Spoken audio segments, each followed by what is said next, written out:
decíamos entonces que histológicamente se van a reconocer una serie de cambios que va a experimentar la oogonia hasta llegar a formar un ovocito propiamente tal que va a ser finalmente ovulado. Pero no solamente cambia la oogonia, también va a cambiar el contexto de la relación con las células que le rodean, particularmente dos tipos celulares, la granulosa y la teca. Así nos vamos a encontrar con que este proceso, que comienza durante la etapa gestacional, va a partir con la formación de esta relación oogonia y las células del estroma ovárico, y que luego, alrededor del quinto a sexto mes de gestación, va a producirse una disminución del número de oogonias. Inicialmente llegan alrededor de 8 millones de oogonias a los ovarios, y en esa etapa fetal, del quinto al sexto mes de gestación, disminuyen su número drásticamente a 400.000 por ovario, un total de un máximo de 800.000. Eso se traduce finalmente en que, luego de esta etapa de selección, comienza un proceso llamado meiosis. La meiosis en la primera etapa ocurre en periodo fetal de la mujer. Esa meiosis 1 tiene por finalidad aumentar la variabilidad genética por cuanto se mezclan los genes de pares cromosómicos idénticos. Esto va a ir de la mano con los siguientes cambios también. El contexto de relación oogonia y el estroma que le rodea inmediatamente frena esta progresión cuando unas pocas semanas antes del parto se cese la meiosis 1. Así las oogonias quedan detenidas en el estado de quiescencia o latencia, hasta que después, en la adolescencia, y de ahí durante todo el periodo fértil de la mujer, una hormona llamada hormona folículo estimulante, liberada por la hipófisis, sea la que despierte y reactive a estas oogonias y las células que le rodean. Esto va a ir íntimamente en relación con la histología del ovario, porque las células que están inmediatamente por fuera de la oogonia al principio forman una monocapa de células cúbicas. Y luego vamos a ver que en el proceso que ocurre en cada ciclo menstrual se produce una proliferación de tal manera que esas células se multiplican y conforman los tipos celulares de la granulosa y de las tecas externa e interna. A medida que aumenten, vamos a ver que el folículo primordial pasa a denominarse folículo primario, cuando este folículo ahora tiene una gran cantidad de células de la granulosa rodeando al ovocito primario. Ese ovocito primario sale de la meiosis 1 cuando empiezan estos cambios y comienza la meiosis 2, que es el momento en que reduce su número cromosómico. Además, va a haber una división, por lo tanto, de este ovocito y se va a formar por una parte un ovocito secundario y por otra van a liberarse corpúsculos polares que van a ser debris o restos de lo que debió haber sido un segundo ovocito, que van a contener un pool cromosómico haploide, igual como lo tiene el ovocito, solo que no es funcional al propósito reproductivo en forma directa. ¿Qué va a pasar? Que en paralelo, las células de la granulosa que han ido aumentando van a producir la secreción de estradiol o estrógeno, lo que hace por lo tanto que se conformen cavidades o antros en el folículo. Va a pasar por lo tanto por una fase que se va a denominar fase preantral y luego por una fase de formación de un folículo antral, cuando estos distintos agujeros que se forman van a fusionarse en un gran antro o cavidad folicular, terminando así por formar el llamado folículo secundario o folículo de de Graaf, que es el que contiene al ovocito secundario en una etapa de meiosis 2 que ahora está detenida. Esto se detiene aproximadamente 1 o 2 días antes de que ocurra la ovulación propiamente tal, y lo deja detenido en metafase de la meiosis 2. ¿Cuál es la finalidad? Evitar entonces los daños por mutaciones que puedan ocurrir al pool cromosómico. Entonces van a estar compactos los cromosomas, pero además esto va a favorecer que luego, como van a estar compactados, puedan reorganizarse en caso de una fecundación con el pool de cromosomas que debe aportar el espermatozoide en ese caso. Ahora, cuando llegamos al periodo ovulatorio, el nivel de estradiol o estrógeno es tan elevado que se frena la producción de la hormona folículo estimulante y eso va a gatillar, por lo tanto, por una parte, el que se frene este proceso meiótico, pero también va a ir de la mano con que gradualmente ha ido aumentando la hormona luteinizante, también en hipófisis. La luteinizante gatilla ahora la liberación del ovocito, por lo tanto se produce la ovulación, pero además que el segundo grupo celular que mencionamos, de la teca, empiece gradualmente a acumular colesterol para la síntesis de progesterona, la otra hormona sexual, que es la que favorece el proceso de implantación. Va a ocurrir, por lo tanto, que se van a volver de un color amarillento o lúteo, de ahí el nombre de cuerpo lúteo, que adopta la estructura de las células que quedan dentro del ovario una vez que se produce la ovulación del folículo que formaba parte de esta estructura. A continuación, si es que no hubiera una fecundación y por lo tanto no va a haber implantación y embarazo, este cuerpo lúteo se atrofia y se fibrosa, formando por lo tanto una cicatriz rica en colágeno que se denomina corpus albicans o cuerpo blanco. Son las estructuras que van a reconocer habitualmente en un corte histológico, por lo tanto, de ovario. Como vemos acá en la imagen,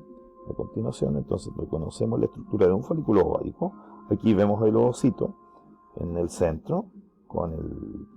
material genético compactado en su parte central, y observan alrededor, directamente de él, esta estructura de un color azulino que va a corresponder a la zona pelúcida, que es el conjunto de glicoproteínas que permiten que ocurra la etapa final de la fecundación, cuando un espermatozoide debe ser el único que reaccione con ese ovocito que está aquí, después de haber traspasado todo el otro segmento que ven más externamente, que corresponde a las células de la granulosa, que como dijimos también son las encargadas de sintetizar estradiol. A su vez, las células de la granulosa, en el contexto del ovario, están rodeadas por estas células más aplanadas que están externamente puestas y que corresponden a las tecas, interna, productora de la progesterona, y externa, que va a ser el límite con el estroma ovárico. Eso nos da la relación entonces de lo que es la estructura reproductiva femenina. Pero veamos ahora los órganos reproductivos masculinos. A diferencia, como decíamos, de la estructura de formación de los órganos de la mujer, vamos a tener que el tubérculo fálico externo se desarrolla más por acción de la testosterona y se forma el pene, como vemos en las imágenes. Pene que está formado por un cuerpo esponjoso que va a envolver a la uretra y cuerpos cavernosos que se van a llenar de sangre. Son por lo tanto conectivos vascularizados entonces, y que van a permitir, una vez que se produzca el llene con sangre, la erección del pene. Vamos a reconocer que el pene va a estar cubierto por piel, proyectándose en un capuchón llamado prepucio hacia la zona del glande. Van a observarse también que los testículos van a estar no esta vez en el lecho pélvico, como ocurría con el caso del ovario en la mujer, sino alojados en el exterior de este, en la zona del saco escrotal, lo que va a permitir regular la temperatura. Los testículos, que es donde se van a formar los espermatozoides, requieren 2 grados de temperatura menos en la escala de Celsius respecto a la temperatura promedio del cuerpo para que ocurra eficientemente la espermatogénesis. Toda elevación excesiva o descenso muy abrupto de la temperatura por debajo de ese rango va a hacer que, por lo tanto, no haya una correcta espermatogénesis. Observamos en el caso de la estructura anatómica del hombre que el segmento de la uretra comunica tanto hacia la vejiga y por lo tanto a las vías urinarias, de por lo tanto que sirve de vía expulsiva de la orina, como también al tener que transcurrir por la próstata va a recibir los conductos espermáticos, lo que significa que a la vez va a ser la vía de salida del líquido seminal con los espermios incluidos. Al lateral de la próstata y por debajo de la vejiga se van a localizar también las vesículas seminales, mientras que al lateral, pero por ventral a la próstata, van a estar las glándulas vulvouretrales de Cowper que va a tener el varón, que son también parte de los elementos glandulares que ayudan a la formación y composición del semen con los fluidos que van a secretar. Las estructuras de estas glándulas se van a continuar con un conducto, que es el conducto eyaculador o deferente, que va finalmente a hacer la conexión con el epidídimo, que es donde se produce la maduración espermática, y el epidídimo, a través de una estructura denominada conductos eferentes y la red de testis o red testicular que observamos ahora en esta imagen, van a hacer la conexión hacia el sistema de túbulos seminíferos que están contenidos al interior del testículo. El testículo va a estar organizado básicamente de tal manera que esta estructura ovalada, que mide alrededor de 2 a 4 centímetros de longitud mayor, va a tener agrupaciones de túbulos seminíferos organizadas mediante tabiques que derivan de la capa externa o túnica albuginea del tejido conectivo que organiza este testículo. Estos tabiques se emiten hacia el interior y van a confluir hacia una zona denominada ilio vascular, que es por donde entran las arterias y venas del testículo. Si nosotros, sin embargo, observamos un corte histológico, nos vamos a encontrar con que los túbulos seminíferos, que están hiperenrollados, van a estar separados entre sí por un compartimiento intersticial o intertubular, donde además van a estar las células del Leydig, como las que vemos en la imagen, que son las productoras de la testosterona, mientras que el túbulo está rodeado por células mioepiteliales o peritubulares, y al interior del túbulo seminífero hay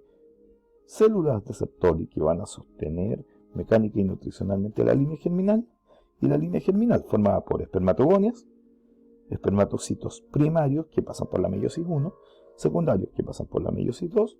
y podríamos ver espermátidas que se van a transformar de redondeadas o esféricas en espermatozoides. Este proceso